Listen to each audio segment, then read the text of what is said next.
जी अस्सलाम वालेकुम, कैफेट। आज के लेक्चर का आगाज़ करते हैं। लेक्चर 109 और इस लेक्चर में हम क्या करने जा रहे हैं, एक तो रिटन रिप्रेजेंटेशन का टॉपिक जो हमने कवर किया है, उसके कुछ क्वेश्चंस डिस्कस करेंगे और उसके बाद एक नया चैप्टर स्टार्ट करेंगे, रिव्यू इंगेजमेंट। रिव्यू इंगेजमेंट के कुछ बेसिक कंसेप्ट्स हम शेयर करेंगे। ये इजी चैप्टर है रिव्यू इंगेजमेंट का। सिर्फ इसमें जो रिपोर्ट रीडिंग हमें करनी होगी, इसके अलावा बाकी इसमें जो जितने भी कंसेप्ट्स हैं वो सिंपल है। तो स्टार्ट करते हैं पहले case studies of written representation. Volume 2 का क्वेश्चन है आपके सामने,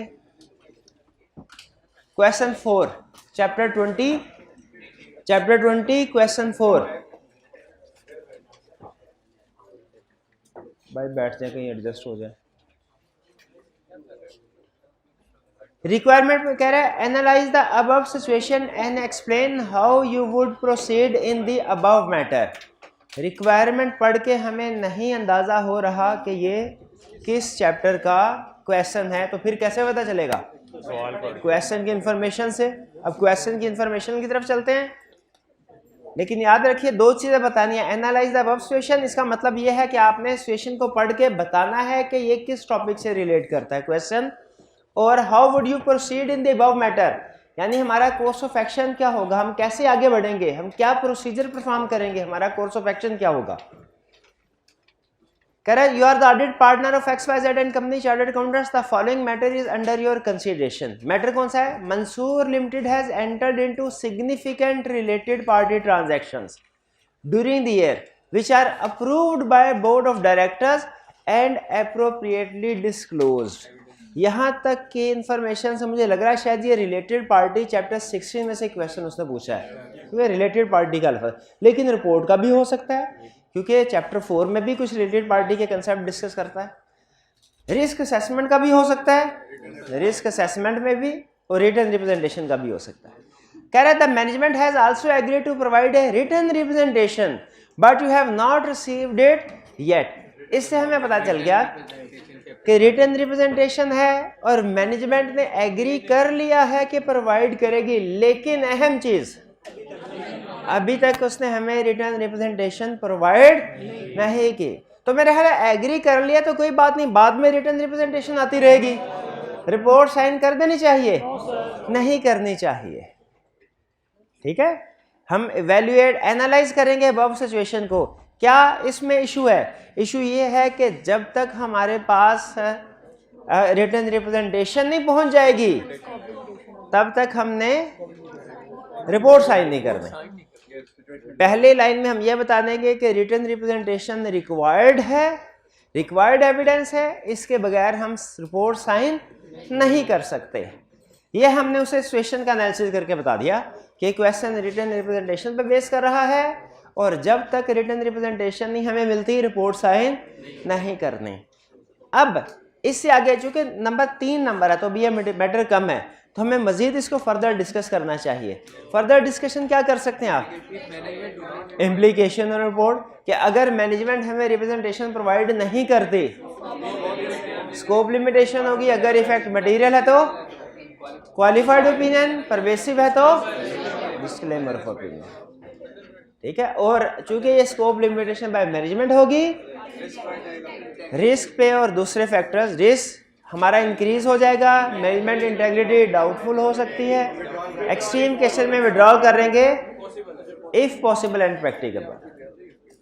क्लियर? ये कोई प्रॉब्लम तो नहीं? अच्छा, इसमें आपने कैसे अंदाजा लगाया कि इम्पैक्ट ऑन रिपोर्ट भी बताना है? स्पेसिफिकली तो उसने नहीं रिक्वायरमेंट में इंक्लूड किया हुआ, हाँ जी, मार्क्स देख के। और फिर वैसे भी how you would proceed in the above matter, ये ओपन रिक्वायरमेंट है उसकी कि आप इस सिचुएशन में क्या करेंगे। तो ये इस तरह की ओपन रिक्वायरमेंट में प्रोसीजर भी हमने बताने होते हैं और इम्प्लीकेशन ऑन रिपोर्ट भी। क्वेश्चन 4 में कोई इशू? क्वेश्चन 4 में कोई इशू? कोई इशू नहीं, चला है।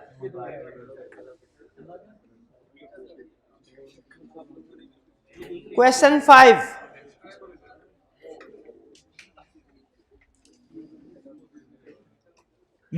required discuss the appropriateness of management representation and how would you deal with the above situation. Again इसमें हमने ये भी बताना है कि इस सिचुएशन में मैनेजमेंट रिप्रेजेंटेशन अप्रोप्रिएट है कि नहीं, और फिर ये आगे हाउ वुड यू डील भी ओपन एंडेड है, यानी इसमें हमने ये भी बताना है कि हमारा कोर्स ऑफ एक्शन, हमारे प्रोसीजर्स क्या होंगे, और अगर मार्क्स ज्यादा हुए तो इम्पैक्ट ऑन रिपोर्ट भी बताएंगे. The management of PTL Pioneer Textile Limited has provided you with the management representation that they have disclosed to you all known instances of non-compliance with laws and regulations that are relevant to the preparation of financial statement.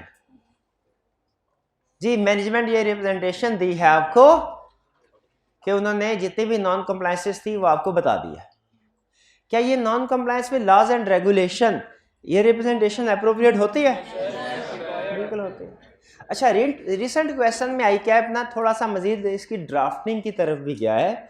वो कहता है कि जब management representation provide कर रही हो ना तो उसे इस तरह की वर्डिंग नहीं लिखनी चाहिए कि कोई non compliance with laws and regulation नहीं है, बल्कि उसे थोड़ी सी मुख्तात अल्फाज लिखने चाहिए कि हमें किसी non compliance with laws and regulation का नहीं पता, या to the best of our knowledge and belief there is no non compliance with laws and regulation, या we are not aware of any non compliance with laws and regulation. बजाय ये कि simple conclusive statement दे कि there is no related party, क्या wording होनी चाहिए? To the best of our knowledge and belief, there is no related party transaction. या we are not aware of any related party relationship matter. तो इस तरह की मुख्तार. बहरहाल तो ये लॉज एंड रेगुलेशन की नॉन कंप्लायंस, इस पे रिप्रेजेंटेशन हम ऑब्टेन करते हैं कि नहीं? लिस्ट में पढ़ा था कि नहीं आज? चलिए आगे. However, during the field work with your team identified a payment of penalty of rupees 2 million to an environmental agency. PTL's management claims that the disclosure of the related non-compliance was inadvertently omitted. Discuss the appropriateness and how would you deal.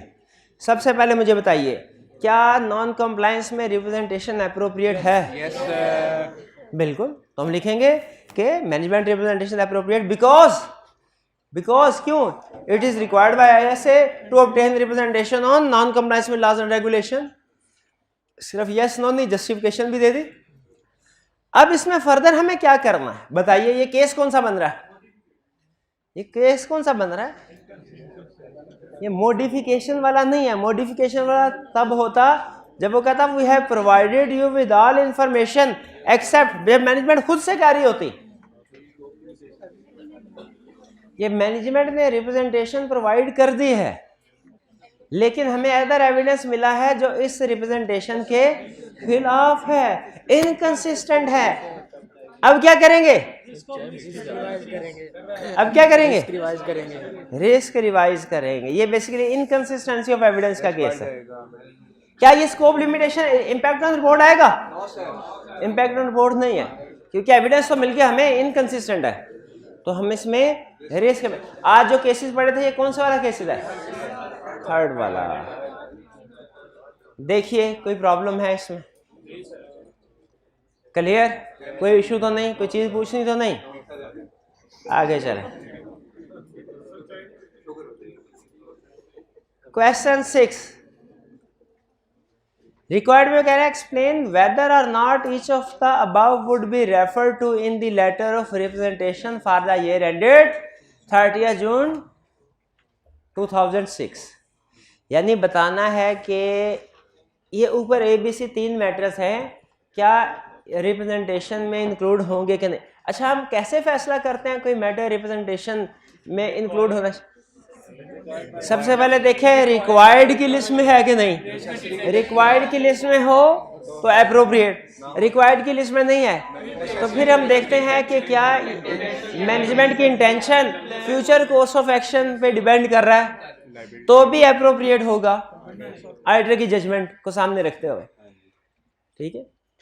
अगर इनके अलावा है उस सूरत में appropriate यानी required भी नहीं, और कोई ऐसा ट्रांजैक्शन है जो कि मैनेजमेंट की इंटेंशन पे भी बेस नहीं कर रहा, उस सूरत में रिप्रेजेंटेशन अप्रोप्रिएट नहीं है। और मिस स्टेटमेंट और स्कोप लिमिटेशन के केस में भी रिप्रेजेंटेशन अप्रोप्रिएट नहीं है, मटेरियल मिस स्टेटमेंट के केस में।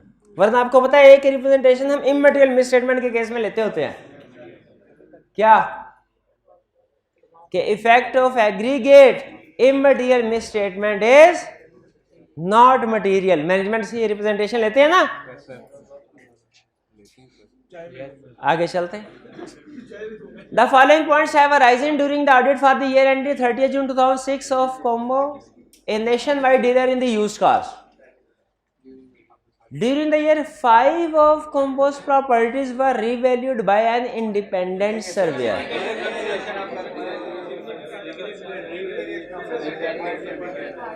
Revaluation of assets required है बिल्कुल। हालांकि आपको बताया था provision for bad debt, depreciation, revaluations, ये स्पेसिफिकली अलहदा से स्टैंडर्ड ने लिस्ट नहीं दी, लेकिन जो हमारा पहला पॉइंट है सिग्निफिकेंट अजम्पशंस एंड एस्टिमेट्स, उसमें कवर होते हैं प्रोवाइडेड ये सिग्निफिकेंट हो। कितने स्टूडेंट का ख्याल है कि ये सिग्निफिकेंट एज्यूम करके वह हो, ठीक है ठीक है ठीक ठीक ठीक ठीक है, इसमें रिप्रेजेंटेशन अप्रोप्रिएट है? जरा हाथ उठाएं। और कितने स्टूडेंट्स का ख्याल अप्रोप्रिएट नहीं है? हाँ, इसमें जो मेरी असेसमेंट है ये उसने जो लिखा ना 5 of compose properties were revalued, इससे ये इंडिकेशन मिल रही है कि उसने सारी प्रॉपर्टी को रिवैल्यू नहीं किया, नहीं किया। इससे ये इंफॉर्मेशन मिल रही, इंडिकेट हो रही है। तो आप इफ करके लिख सकते हैं कि if entire class of properties is not revalued then there is a misstatement and written representation is not appropriate in this case, ठीक है। And but if entire class of properties is revalued then written representation is appropriate in this case because it involves significant judgments। भाई clear है कि नहीं?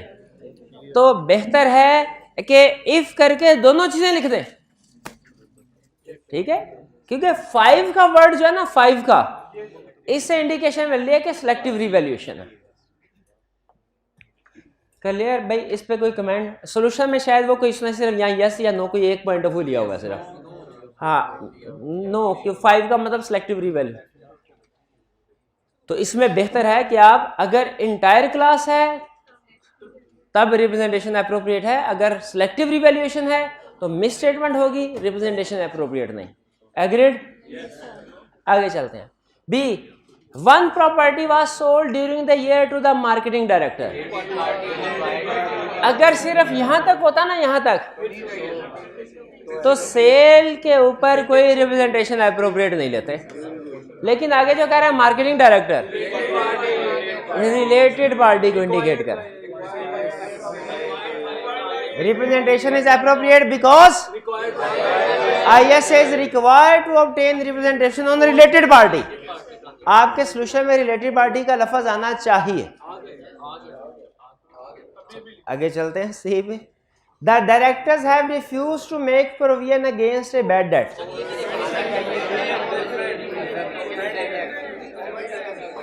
Miss statement है, misstatement पे written representation appropriate नहीं होती, इसमें रिटन रिप्रेजेंटेशन अप्रोप्रिएट नहीं है। क्लियर? चलिए 6 के बाद 8। सबसे पहले रिक्वायरमेंट कोई रह तो नहीं गया 6 के बाद? हाँ ठीक है।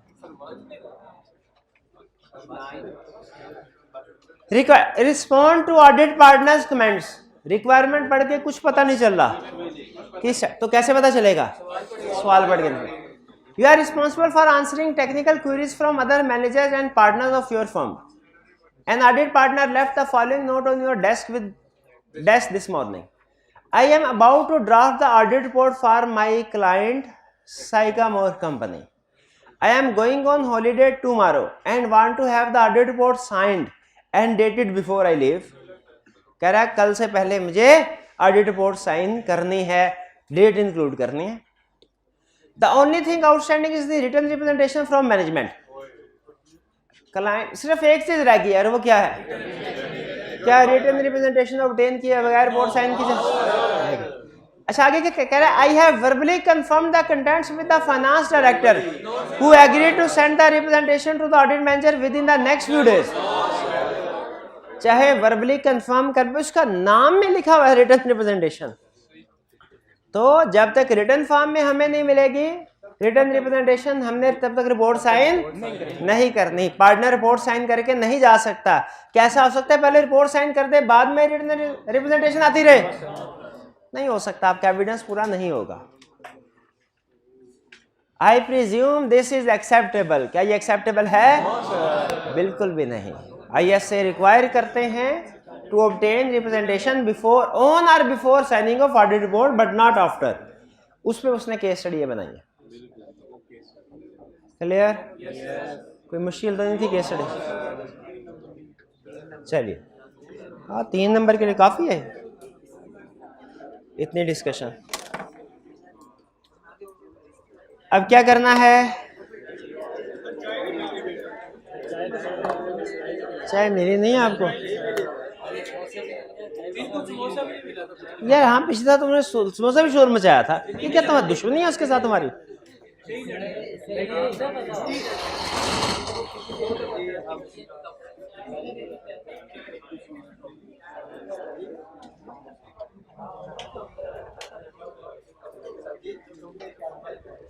जी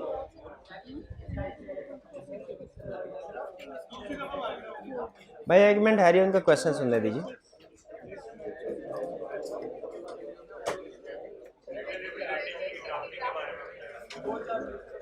अरे भाई उनका क्वेश्चन सुन रहे, मेरा भाई आपके साथ बैठा क्वेश्चन पूछ रहा है और आप बातें कर रहे हैं। हाँ, रिटन रिप्रेजेंटेशन की ड्राफ्टिंग कैसे होगी रिटन रिप्रेजेंटेशन की? हाँ नहीं, वो सिर्फ आपसे ड्राफ्टिंग करवाएगा नहीं, बल्कि ड्राफ्टिंग आपके सामने रखे उसमें से एरर्स आइडेंटिफाई करवाने को कह सकता है। आपके वॉल्यूम 2 में रिसेंट क्वेश्चन उसने यही पूछा है कि ड्राफ्टिंग में उसने आपको एरर्स आइडेंटिफाई। आपने पहले रिटन रिप्रेजेंटेशन के बाकी के क्वेश्चंस कर लीजिए, फिर वो क्वेश्चन नंबर 1 कीजिएगा, ठीक है? अगर वो क्वेश्चन आपको समझ में नहीं आता बता दीजिएगा, फिर हम क्लास में इसको डिस्कस कर लेंगे। एक वर्किंग पेपर वाला भी है, बिल्कुल एक वर्किंग पेपर। रिपोर्ट में उसने ज्यादा पूछा हुआ है, वर्किंग पेपर में एरर्स आइडेंटिफाई करने का उसने आज तक नहीं पूछा हुआ। एग्जाम में ICAP के क्वेश्चन बैंक में क्वेश्चन है। Draft the MCQ matter paragraph, ये क्वेश्चन आ सकता है आपसे। मॉडिफाइड ओपिनियन ड्राफ्टिंग के लिए कह सकता है।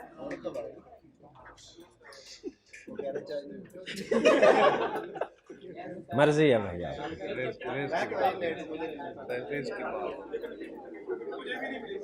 भाई अगले 2 दिन कोई चाय नहीं क्लास में होगा जी। जो आना चाहे क्लास में आए, ना आना चाहे ना आए। मैंने आपको पहले बताया था जब आप एक फैसिलिटी का मिस यूज करेंगे ना, हम उसको डिसकंटिन्यू कर देंगे अगले 2 दिन। हाँ जी, तो टाइप्स ऑफ क्वेश्चन के ऊपर बात हो रही थी कि क्या हमें वो डिफरेंट चीज़ों को डॉक्यूमेंट एग्जाम में ड्राफ्टिंग करवा सकता है। तो इसमें हमने 3 एग्जाम्पल डिस्कस की थी, 3-4। मैनेजमेंट इंगेजमेंट लेटर उसने आज तक ड्राफ्ट नहीं करवाया, ना ही उम्मीद है कि ड्राफ्ट करवाएगा, लेकिन आपको उसके कंटेंट्स पता है ना। अगर ड्राफ्टिंग करवाए तो आपको अंदाज़ा हो जाना चाहिए कि इसमें कौन सा मैटर उसने मिस किया जो कि इंक्लूड होना चाहिए। आपसे ड्राफ्टिंग नहीं करवाएगा, जो उसका पैटर्न है ना चल रहा है, बल्कि आपके सामने कोई ना कोई फॉर्मेट रख देगा, जैसे ऑडिट रिपोर्ट के किसी भी पैराग्राफ का फॉर्मेट रख देगा। उसने इस रिटन रिप्रेजेंटेशन वाले क्वेश्चन में रिटन रिप्रेजेंटेशन के 2-3 पैराग्राफ्स आपके सामने रख दिए, और आप वर्किंग पेपर एक क्वेश्चन में उसने हमें एक वर्किंग पेज था वो सामने रख दिया और हमसे कहा कि इसमें से एरर्स आइडेंटिफाई करो।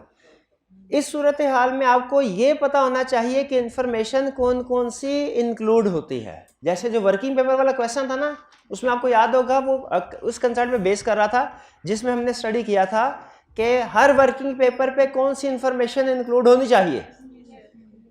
क्वेश्चन उसके ऊपर बेस कर रहा था। उसमें कुछ इंफॉर्मेशन उसने इंक्लूड नहीं की थी और कुछ इंफॉर्मेशन गलत थी, जैसे प्रोसीजर कुछ और था और एजर्शन कुछ और थी।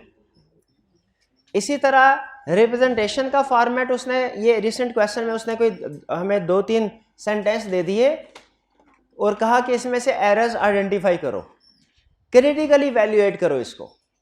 तो अगर आपको पता है रिटन रिप्रेजेंटेशन में कौन कौन सी रिप्रेजेंटेशन इंक्लूड होती है तो आप उसमें से एरर्स आइडेंटिफाई कर सकते हैं। हाँ, एक चीज़ हमारे लिए नई थी कि उसमें हमें ये सिखाया था कि जब कभी रिप्रेजेंटेशन को लिख रहे होंगे तो आपने कोई कंक्लूसिव स्टेटमेंट नहीं देनी।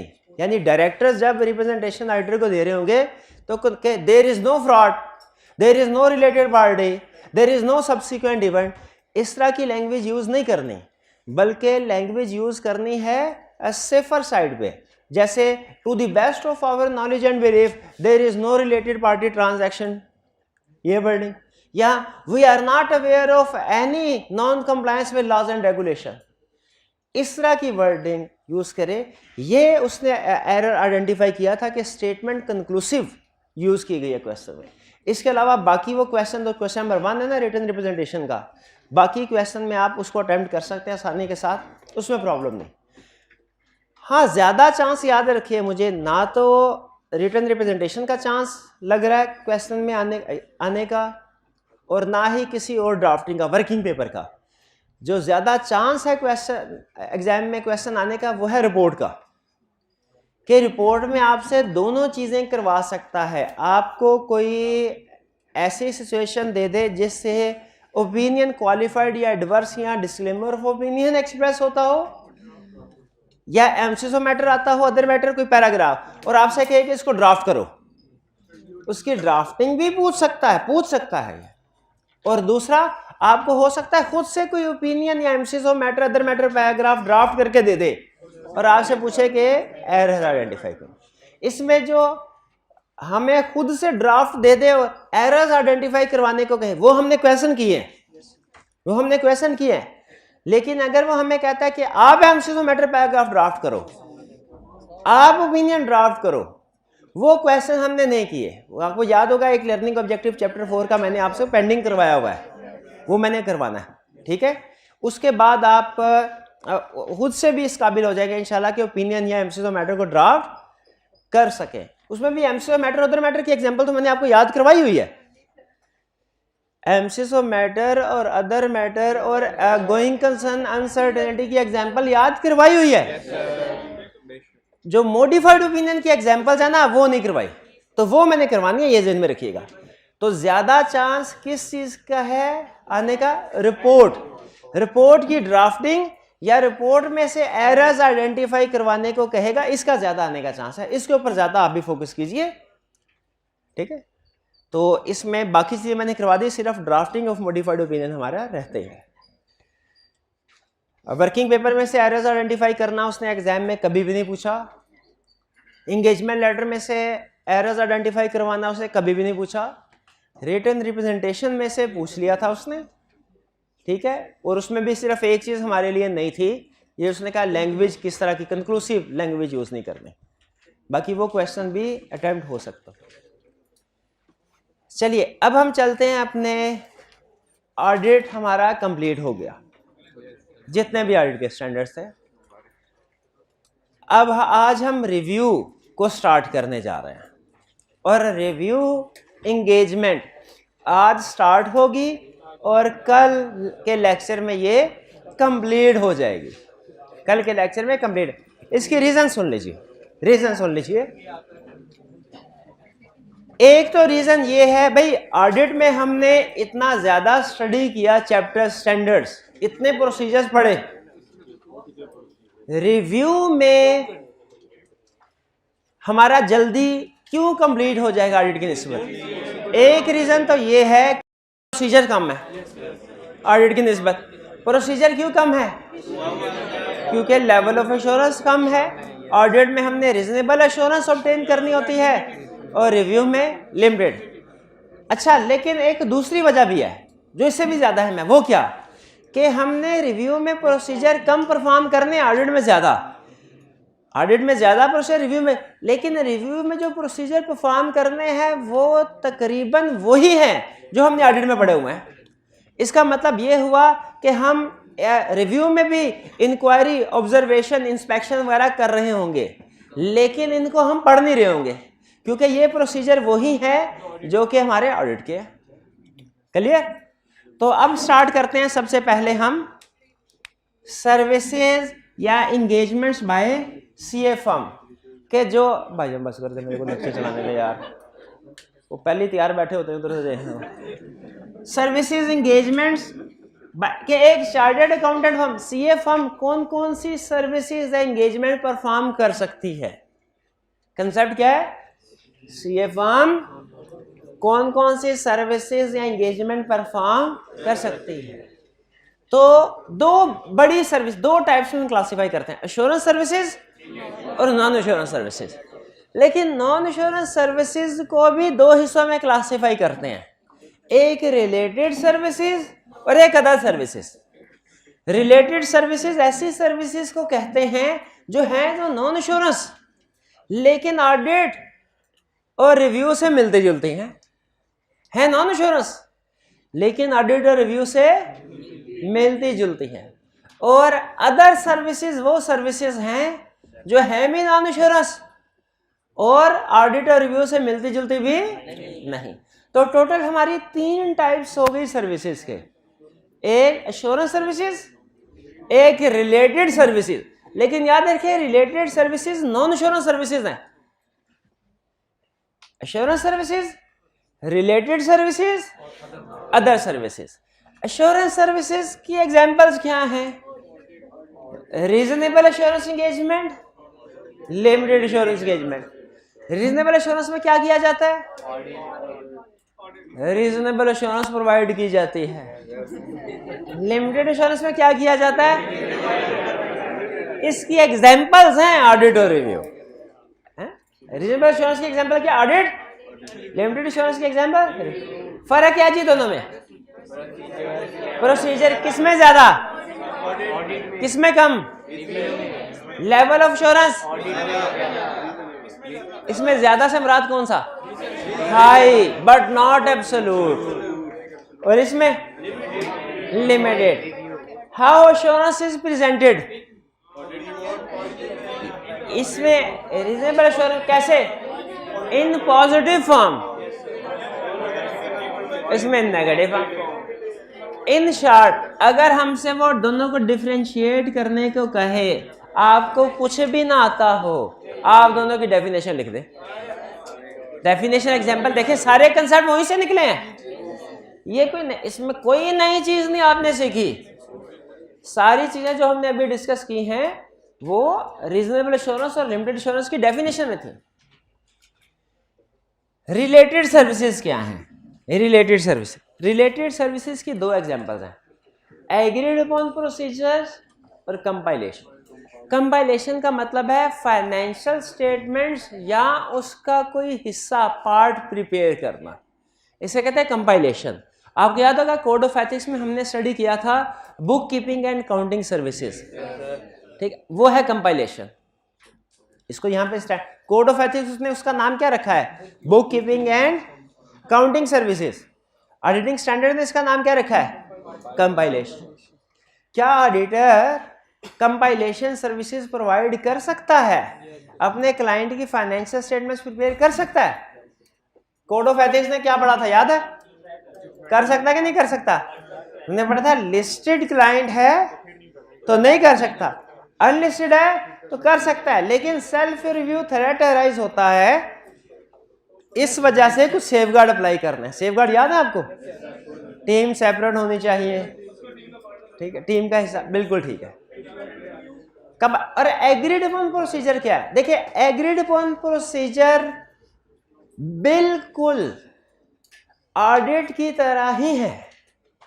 एग्रीड अपॉन प्रोसीजर की असाइनमेंट, इसमें जो प्रोसीजर परफॉर्म किए जाते हैं वो ऑडिट नेचर के ही किए जाते हैं।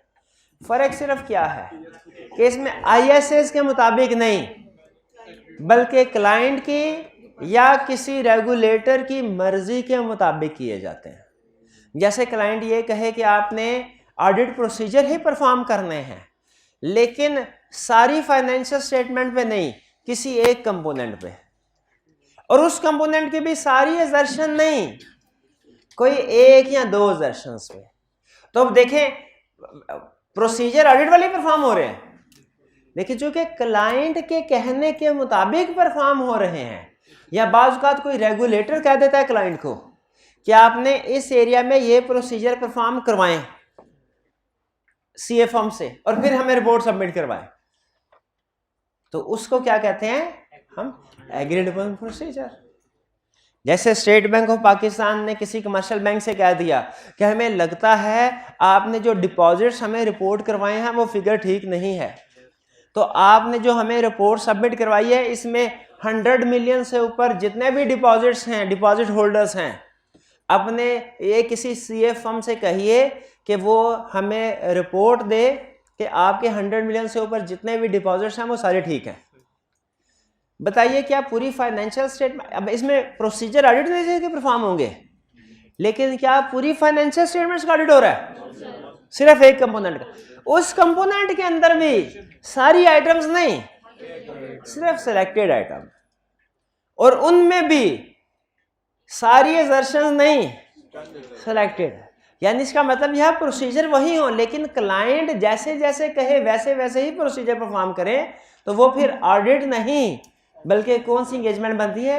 Agreed upon procedure. नाम से जाहिर है कि इसमें जो प्रोसीजर परफॉर्म किए जाते हैं वो क्लाइंट की मर्जी के मुताबिक किए जाए, या कोई रेगुलेटर भी बाजू का इन्वॉल्व होता है। वो ऑडिटर अपनी मर्जी से, वो ऑडिटर आईएसएस की रिक्वायरमेंट के मुताबिक परफॉर्म नहीं करता।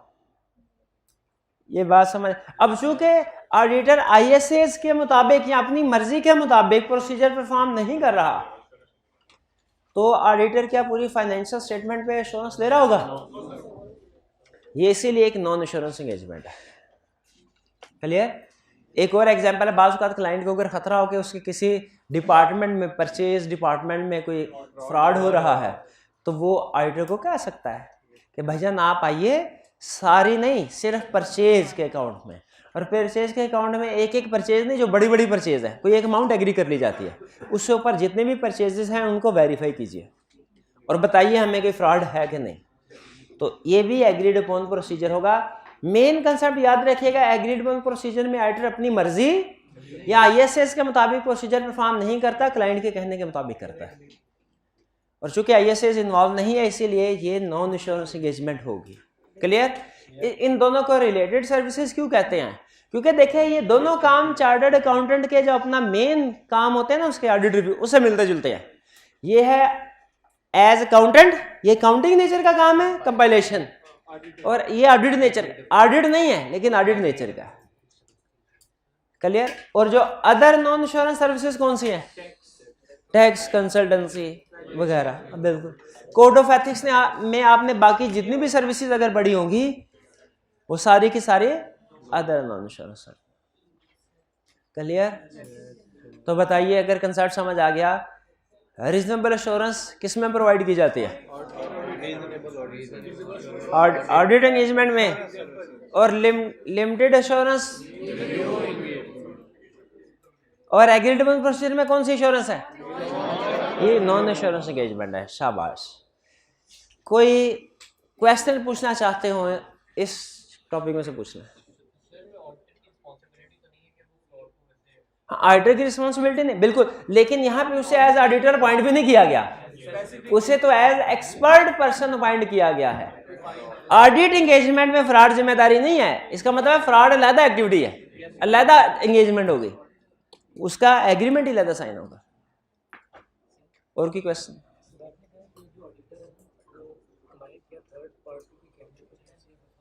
जी नहीं करेगा, बिल्कुल। एग्रीड अपॉन प्रोसीजर में ऑडिटर अपनी जजमेंट के मुताबिक प्रोसीजर परफॉर्म नहीं करता, नहीं करता। प्रोसीजर परफॉर्म नहीं, देखिए इसमें क्लाइंट बताता है कि उसने फ्रॉड आइडेंटिफाई करना है तो किस अमाउंट तक का, किस डिपार्टमेंट में, ठीक है। क्लाइंट अपनी रिक्वायरमेंट के मुताबिक बताता है, ठीक है। ये सीफैप लेवल जब आप जाएंगे ना तो उसमें आपसे एग्रीड अपॉन प्रोसीजर का क्वेश्चन भी पूछेगा, और ये क्वेश्चन बहुत आसान है। कैसे भला? इसमें देखिए ऑडिट के तकरीबन आपने जितने भी केस स्टडीज किए ना, आपने देखा होगा आधी से ज्यादा केस स्टडीज में हमें कुछ ना कुछ प्रोसीजर बताने पड़ते हैं कि इस सिचुएशन में हम क्या करेंगे, और उसमें हमें अपनी जजमेंट भी अप्लाई कर। कुछ प्रोसीजर तो हमें सीधे मिल जाते हैं चैप्टर 10 से, कुछ सिचुएशन ऐसी भी होती हैं जिसमें हमें खुद से अपनी जजमेंट भी अप्लाई करनी पड़े। लेकिन एग्रीड अपॉन प्रोसीजर के क्वेश्चन में खास बात है क्या, कहीं पे भी आपको अपनी जजमेंट अप्लाई नहीं करनी पड़ती, वो खुद से बताता है कि ये प्रोसीजर है, ठीक है। इसमें सिर्फ एक कंसेप्ट होता है कि रिपोर्ट कैसी होगी, रिपोर्ट याद रखे। अच्छा एक चीज और बता दूं, रिपोर्ट हर एंगेजमेंट की होगी। एश्योरेंस सर्विसेज में भी रिपोर्ट दी जाती है, नॉन एश्योरेंस में भी रिपोर्ट दी जाती है। फर्क क्या होगा, इसमें कोई कंक्लूजन या ओपिनियन मौजूद होगा, इसमें भी कंक्लूजन या ओपिनियन होगा, इसमें भी होगा। इसमें कोई कंक्लूजन या ओपिनियन और इसमें भी कंक्लूजन ओपिनियन नहीं। और एक और फर्क आपको बता दूं, इसके लिए एश्योरेंस सर्विसेज परफॉर्म के लिए ऑडिटर का इंडिपेंडेंट होना लाजमी है। रिलेटेड सर्विसेज या अदर सर्विसेज के लिए इंडिपेंडेंट होना लाजमी नहीं है, ये भी फर्क ध्यान में रखिएगा जी। बिल्कुल इंटरनल ऑडिटर भी कर सकते, क्लियर? अच्छा अब अभी हमने क्या सीखा, हमने ये सीखा कि टोटल टाइप ऑफ सर्विसेज क्या हैं, इसमें जो अदर नॉन इंश्योरेंस सर्विसेज ये हम कोड ऑफ एथिक्स में पढ़ चुके हैं कुछ, ठीक है। जैसे टैक्स में क्या थ्रेट, वैल्यूएशन सर्विसेज वगैरह, जो ये अभी नहीं पढ़नी हमने। अब रिलेटेड सर्विसेज सीफैप लेवल पे जाके पढ़ेंगे, कैफ के सिलेबस में नहीं है।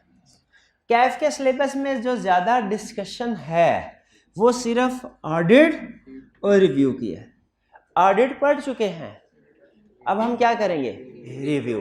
तो ये बेसिकली आपको इस चैप्टर का कंटेक्स्ट बताया जा रहा है कि इस चैप्टर में अब हम क्या करेंगे। पहले सारी टाइप ऑफ सर्विसेज बता दी, उसके बाद ऑडिट के बारे में हम पढ़ चुके हैं, रिव्यू रह गया, वो इस चैप्टर में स्टडी करेंगे। बाकी की सर्विसेज हम सीफैप लेवल पे जाके पढ़ेंगे, या कुछ थोड़ी सी हमने कोड ऑफ एथिक्स में स्टडी की है। बाकी की जितनी भी सर्विसेज हैं सिर्फ।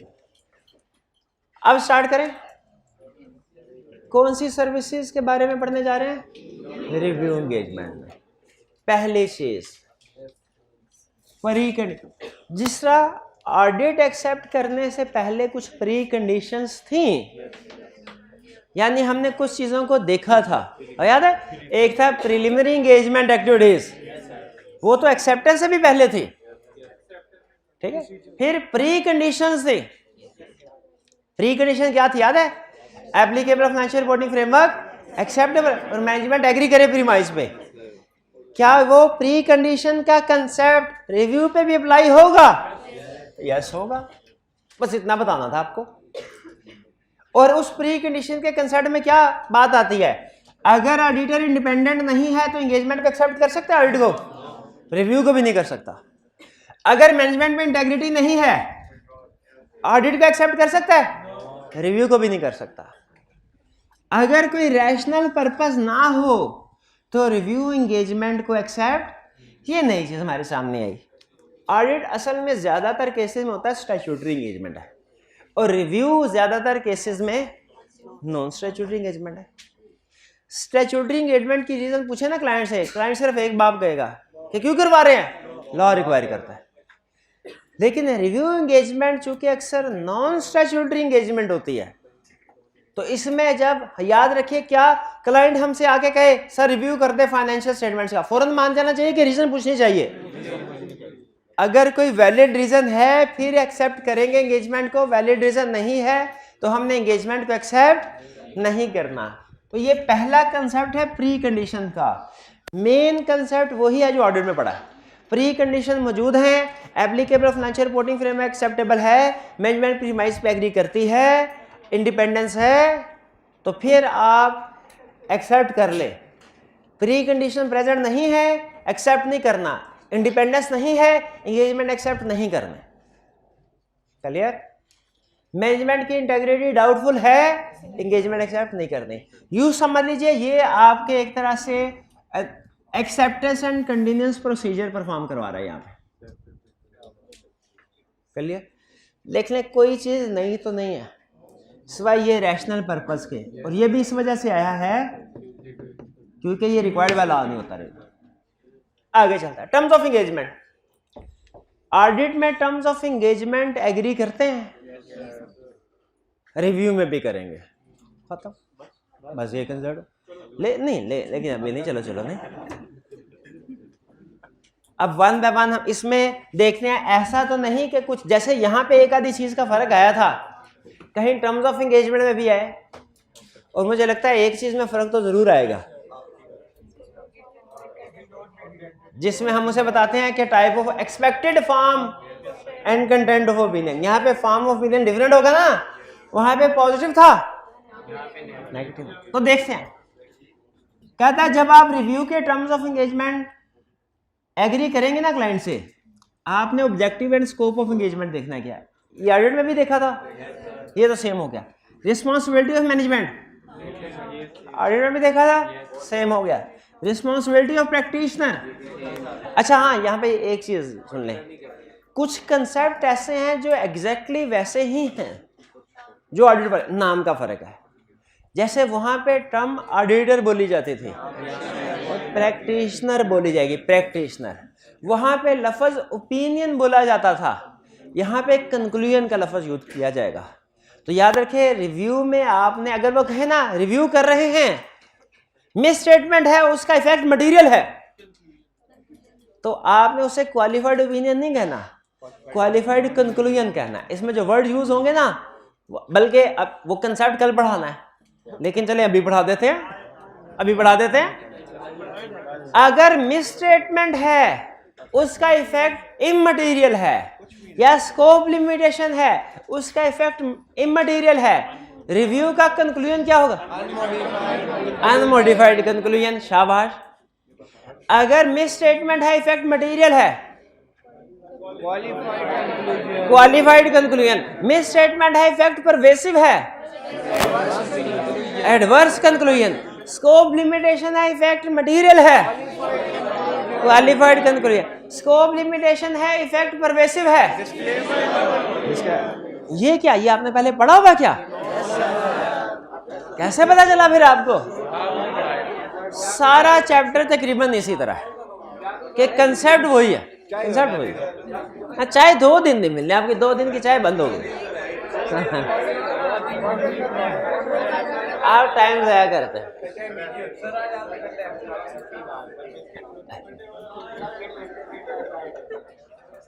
Applicable financial reporting framework.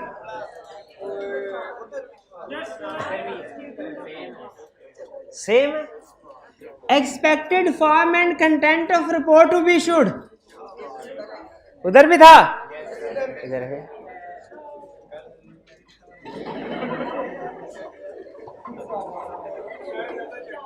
Statement that engagement is not an audit. Audit opinion will not be given. ये अच्छा, क्लाइंट ये आपको पता है, अब आपसे अगर एग्जामिनर पूछे 3 नंबर के साथ ऑडिट और रिव्यू में फर्क बताओ, बता देंगे क्योंकि पढ़ लिया। लेकिन जो ज्यादातर स्टेक होल्डर्स हैं, यूजर्स हैं, वो शायद ऑडिट और रिव्यू में फर्क ना बता, क्योंकि उन्होंने नहीं पढ़ा हुआ ऑडिट में। इसीलिए हो सकता है वो रिव्यू रिपोर्ट को ही ऑडिट रिपोर्ट समझ लें। और ये प्रैक्टिकली भी होता है कि वो रिव्यू रिपोर्ट को भी यूजर ऑडिट रिपोर्ट समझ सकते हैं। इसलिए हम 2 काम करते हैं। एक काम तो ये करते हैं, हम क्लाइंट को कहते हैं review report required by law नहीं है ना, आप किसी खास जरूरत के तहत करवा रहे हैं रिव्यू रिपोर्ट, जैसे किसी बैंक से हो सकता है लोन लेना हो, तो आप एक काम करें, क्या ये रिव्यू रिपोर्ट किसी और को नहीं देनी, एक तो रिस्ट्रिक्शन लगा लेते हैं, और तो अच्छा रिस्ट्रिक्शन लगा भी दें तो जो बैंक वाला है जिसने ऑडिट नहीं पढ़ा वो फिर भी गलतफहमी का शिकार हो सकता है। बाकी लोग तो नहीं होंगे गलतफहमी का शिकार, क्यों? उन्हें मिलेगी नहीं, लेकिन बैंक वाला फिर भी हो सकता है। इसलिए उसके लिए हम खास तौर पे एक सेंटेंस लिख देते हैं, क्या कि ये ऑडिट रिव्यू है, ऑडिट नहीं, इसमें ऑडिट ओपिनियन नहीं दिया जाएगा, इसमें ऑडिट ओपिनियन तो क्या दिया जाएगा? रिव्यू कंक्लूजन दिया जाएगा। ये स्टेटमेंट आपने टर्म्स ऑफ एंगेजमेंट में लाजमी लिखना है। और फिर use and distribution of financial statement, ये भी पूछेंगे। किस पर्पस तो पूछ रहे थे ना, वो यहां पे एंगेजमेंट लेटर में लिख भी देंगे कि किस पर्पस के लिए रिव्यू करवा रहे हैं, और साथ ही साथ ये भी कि ये फाइनेंशियल स्टेटमेंट जनरल पब्लिक को तो नहीं जाने। नहीं, अच्छा मुझे जरा बताइए, क्या ये स्टेटमेंट हमने टर्म्स ऑफ एंगेजमेंट में लिख दी?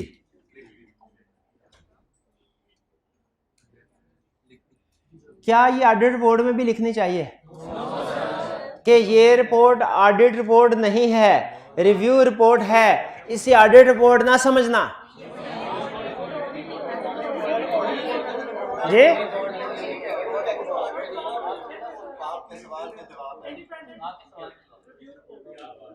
नहीं, रिव्यू उसके रिपोर्ट के ऊपर ना टाइटल आएगा जैसे ऑडिट में आता था, उसमें यही लिखा होगा, जैसे इंडिपेंडेंट ऑडिटर्स रिपोर्ट होता था लिखा होगा इंडिपेंडेंट प्रैक्टिशनर्स रिव्यू रिपोर्ट लिखा आएगा।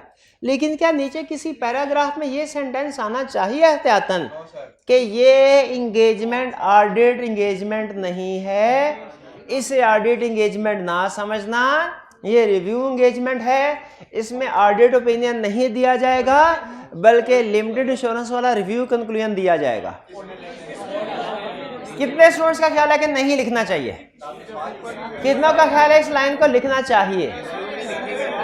चले नहीं देखें, मैं सिर्फ क्वेश्चन आपके जहन में मैंने बिठा दिया, आगे रिव्यू रिपोर्ट आएगी जब पढ़ेंगे तो देख लेंगे। अच्छा बताइए, इस इंफॉर्मेशन का हमारी रिव्यू रिपोर्ट पे कोई फर्क पड़ेगा क्या?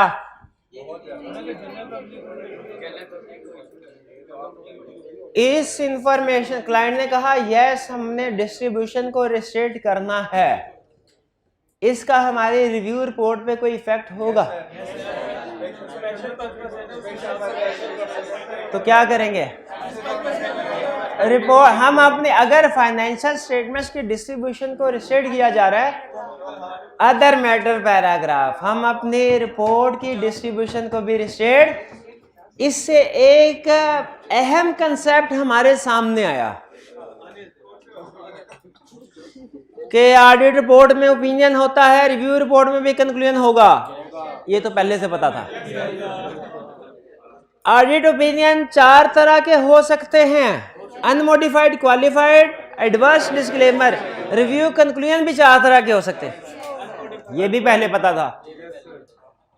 अब सुनिए जो चीज पहले पता नहीं थी, जिस तरह ऑडिट रिपोर्ट में emphasis of matter, other matter आ सकते हैं, उसी तरह रिव्यू रिपोर्ट में भी emphasis of matter, other matter आ सकते हैं। नहीं समझ आई बात? आगे तो सुने फिर एक सवाल का जवाब देखते हैं क्लास में कि माइका लाल जो जवाब दे इसका। ऑडिट रिपोर्ट में भी एम्फेसिस ऑफ मैटर आएगा, रिव्यू में भी। सिचुएशन वही है, सिचुएशन वही है। एग्जाम में याद रखे, ये ना हो सारा केस वो उन्हीं सिचुएशन के ऊपर बनाए, एंड में सिर्फ इतना लिख दे कि ये ऑडिट क्लाइंट ने रिव्यू क्लाइंट है, और आप कहें रिव्यू वाला तो सारा तो प्रैक्टिस करवाई नहीं, और सारे कंसेप्ट वही है। इंपैक्ट ऑन रिपोर्ट क्या होगा, वही कंसेप्ट, उसी तरीके से डिसाइड कर, उसी तरीके से मटीरियलिटी। स्टैंडर्ड एक जगह पे ये रिव्यू वाला स्टैंडर्ड बात करता है, कहता है जिस चीज का फर्क मैं आपको बता दूं ना, वो रिव्यू दोनों में फर्क है, लेकिन जिसके बारे में जिक्र नहीं किया वो सब सेम है। यहां पे मटीरियलिटी कैलकुलेट करना नहीं सिखाएगा, सब्सिक्वेंट इवेंट के प्रोसीजर नहीं सिखाएगा, रिलेटेड पार्टी को आइडेंटिफाई करना नहीं सिखाएगा, लेकिन अच्छा ये भी नहीं बताया कि रिलेटेड पार्टी अगर इंक्लूड नहीं की गई तो मिस स्टेटमेंट है। तो बताइए अगर रिव्यू रिपोर्ट में रिलेटेड पार्टी को इंक्लूड नहीं किया गया, सारे कंसेप्ट वही, तो फिर मुझे बताइए एमसीक्यू मैटर ऑडिट रिपोर्ट में भी, रिव्यू में भी, अदर ऑडिट रिपोर्ट में भी, रिव्यू में भी, की ऑडिट मैटर ऑडिट रिपोर्ट में आता है, रिव्यू में आएगा कि नहीं?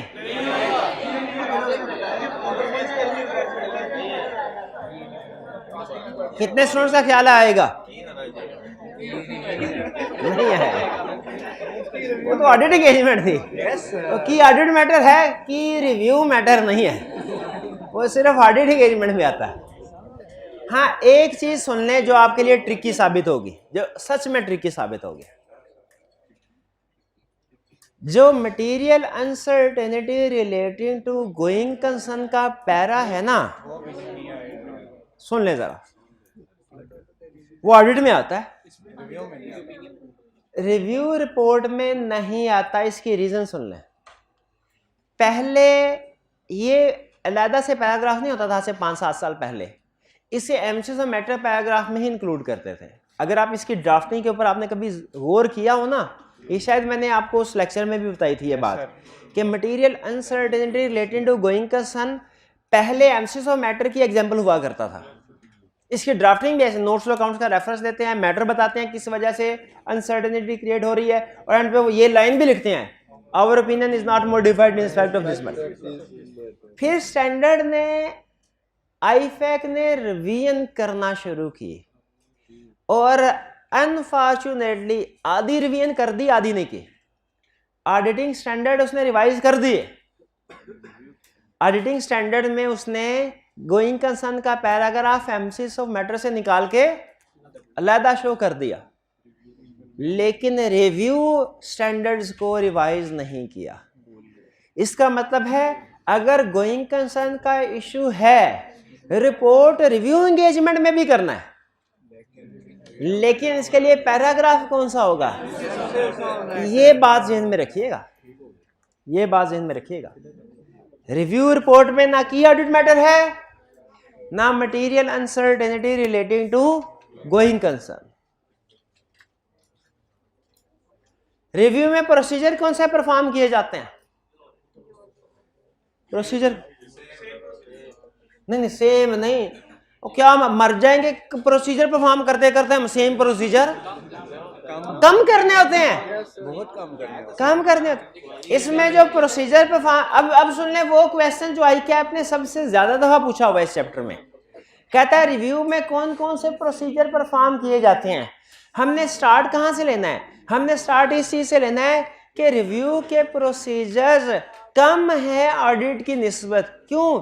क्योंकि इसमें जो लेवल ऑफ एश्योरेंस है वो मॉडरेट है, पहली लाइन। फिर आगे बताया, ये तो हमने जनरल क्वेश्चन बता दिया ना कि प्रोसीजर कम है। कम है तो कौन कौन से लेकिन परफॉर्म करते हैं वो सुन ले। Inquiry, analytical procedure and other review procedure. Review procedure की एग्जांपल्स क्या है? Inquiry, analytical procedure, other review. अच्छा आप सुन लीजिए बेसिकली होता क्या है। जब रिव्यू एंगेजमेंट हमारे सामने आता, पहली चीज तो ये, हमारी फर्म में जिन लोगों की ऑडिट एंगेजमेंट में प्लानिंग होती है ना, वो तो 50-50, आधे खुश आधे सैड।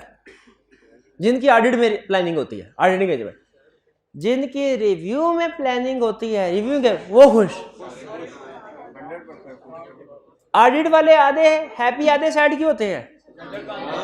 उन्हें पता है 3 महीने की असाइनमेंट है ना, 1.5 महीना हमने दबा के याशी करनी है। क्लाइंट पे सुबह जाएंगे 11 बजे और 3:30-4 बजे निकल आएंगे। लेकिन जो आखिरी 1.5 महीना है ना, इसमें भी सुबह जाएंगे 10 बजे, लेकिन वापस आएंगे अगले दिन 2-3 बजे रात। ठीक है ये है। लेकिन रिव्यू एंगेजमेंट में थ्रू आउट द एंगेजमेंट 10 बजे जाएंगे, 4-4:30 वापसी। क्यों? इसमें प्रोसीजर ही कम, इसमें ज्यादा क्या करते हैं भला? सबसे पहले एनालिटिकल प्रोसीजर परफॉर्म करने होते हैं। हम रिस्क असेसमेंट करते हैं एनालिटिकल, पिछले साल की निस्बत सेल्स कम क्यों है, परचेजेस ज़्यादा क्यों है, ये एक्सपेंसेस कम, ये एक्सपेंसेस, एनालिटिकल प्रोसीजर सारे परफॉर्म करते हैं जैसे ऑडिट। और आपको पता है एनालिटिकल प्रोसीजर में कैलकुलेशंस वगैरह होती हैं, ज़्यादा भागदौड़ नहीं होती। फिर उसके बाद क्लाइंट से इंक्वायरी करते हैं, सर ये डेटर्स पिछले साल की निस्बत इस साल ज़्यादा क्यों है, इंक्वायरी। क्लाइंट हमें कोई ना कोई रीज़न देता है, अगर वो रीज़न हमें एक्सेप्टेबल लगे, जस्टिफाइड लगे, तो यहीं पे ख़त्म कहानी। हम फर्दर डिटेल चेकिंग नहीं करते, एजिंग रिपोर्ट बनवा के उसकी एक्यूरेसी को चेक नहीं करते, इंक्वायर करते हैं, एनालिटिकल प्रोसीजर परफॉर्म करते हैं और इंक्वायरी करते। इंक्वायरी से अगर हमारी तसल्ली हो जाए, काम यही खत्म।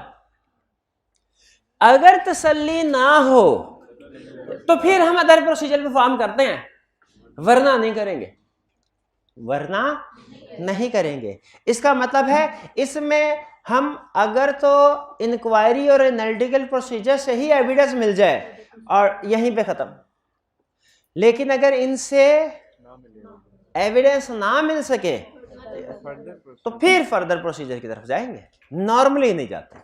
यानी रिस्क है तो मजीद काम करना है, वरना सिर्फ इंक्वायरी और एनालिटिकल प्रोसीजर से ही काम खत्म। अब आप खुद इमेजिन कीजिए, एनालिटिकल प्रोसीजर भी टेबल पे बैठ के करने हैं, इंक्वायरी भी टेबल पे बैठ, भागदौड़ का काम ही नहीं होता। तो रिव्यू एंगेजमेंट में कौन कौन से प्रोसीजर परफॉर्म किए जाते हैं, इंक्वायरी, एनालिटिकल। अच्छा, अब लेकिन आपको एग्जांपल्स बता रहा है। इंक्वायरी कौन सी, क्लाइंट से पूछेंगे सर कोई सिग्निफिकेंट एनुअल कम्प्लेक्स ट्रांजैक्शन तो नहीं है, उससे रिलेटेड इंक्वायरी करेंगे। अकाउंटिंग एस्टिमेट्स के बारे में, सर कोई provision for bad debt depreciation में चेंज तो नहीं आया। रिलेटेड पार्टीज के बारे में इंक्वायरी करेंगे, फ्रॉड से related, non compliance, subsequent event, going concern से रिलेटेड इंक्वायरी करेंगे। अगर क्लाइंट कह दे सर कोई सब्सिक्वेंट इवेंट नहीं है, कोई सब्सिक्वेंट इवेंट नहीं है, तो नॉर्मली हम, अगर हमें रिस्क ना हो तो हम मजीद प्रोसीजर परफॉर्म नहीं करते, वरना अगर करना चाहे तो कर भी सकते हैं। इंक्वायरी, एनालिटिकल प्रोसीजर परफॉर्म करेंगे। अगर एनालिटिकल प्रोसीजर से कोई unusual item, unusual relationship identify हो तो फिर अदर रिव्यू प्रोसीजर की तरफ जाएंगे, वरना अगर इसमें से कोई अनयूजुअल रिलेशनशिप आइडेंटिफाई नहीं होता, या होता है लेकिन क्लाइंट हमें उसकी वैलिड रीजनिंग दे देता है, तो फिर मजीद प्रोसीजर परफॉर्म नहीं करना है। क्लियर? इसका मतलब क्या हुआ, सुन लीजिए। रिव्यू एंगेजमेंट में पहला, जब आपसे पूछेगा ना कि रिव्यू एंगेजमेंट में बताओ कौन कौन से प्रोसीजर परफॉर्म करने हैं, आपने पहली चीज ये बतानी है कि रिव्यू में प्रोसीजर ऑडिट की निस्बत कम होंगे। दूसरी चीज ये बतानी है कि रिव्यू में ज्यादातर inquiry, analytical and other review procedure perform किए जाते हैं, और टेस्ट ऑफ कंट्रोल्स और test of details normally perform नहीं किए जाते। ये 3 पॉइंट लिख दिए। अगर तो क्वेश्चन 2 नंबर का यहीं पे खत्म। अगर ज्यादा मार्क्स का है तो फिर आपको इंक्वायरी की भी कुछ एग्जांपल्स लिखनी पड़ेंगी, 3-4, एनालिटिकल प्रोसीजर की भी एग्जांपल लिख दें, और अदर रिव्यू प्रोसीजर की भी एग्जांपल लिख दें। यानी अदर रिव्यू प्रोसीजर का क्या मतलब, नॉर्मल ऑडिट में गोइंग कंसर्न अजम्पशन वैल्यूएट करते हैं, रिव्यू में भी करेंगे।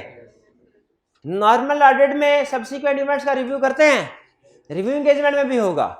नॉर्मल ऑडिट में रिटर्न रिप्रेजेंटेशन ऑब्टेन करते हैं, रिव्यू में भी ऑब्टेन करेंगे। नॉर्मल ऑडिट में एरिया कम्प्लेक्स हो, स्पेशल एक्सपर्ट को एंगेज करते हैं, रिव्यू में भी करेंगे। ठीक है, लेकिन याद रखिए इनको कंसीडर जरूर करेंगे, लेकिन ये ज्यादातर काम इंक्वायरी से ही खत्म हो जाएगा। अगर आपका रिस्क ज्यादा है फिर हम फर्दर प्रोसीजर की तरफ जाते हैं, वरना फर्दर प्रोसीजर की तरफ नहीं जाते। ये है हमारा रिव्यू। लेकिन एक मिनट ठहरिए, पहले बताइए क्या ऑडिट और रिव्यू, क्या आपको डिफरेंट टाइप्स ऑफ सर्विसेज जो चार्टर्ड अकाउंटेंट प्रोवाइड करते हैं क्लाइंट को वो क्लियर हो गई? रिलेटेड सर्विसेज की टर्म क्लियर है? Yes sir. फिर क्या ऑडिट और रिव्यू में फर्क क्लियर है आपको? फिर क्या रिव्यू में जो टर्म्स ऑफ एंगेजमेंट एग्री की जाती हैं वो क्लियर है? रिव्यू में जो प्रोसीजर परफॉर्म किया, ये प्रोसीजर वाला क्वेश्चन लाजमी करना है आपने, इसको रटा लगा लीजिएगा। अच्छा, अब जो नहीं पढ़ाया और कल पढ़ना है वो बताइए। क्या रिव्यू में जो टाइप्स ऑफ कंक्लूजन दिए जाते हैं वो पता है आपको? कौन सा कंक्लूजन किस सिचुएशन में दिया जाएगा? अच्छा, वैसे अगर आप 5 मिनट अगर हो तो रिव्यू रिपोर्ट आपके सामने आ जाए। अच्छा, ठीक।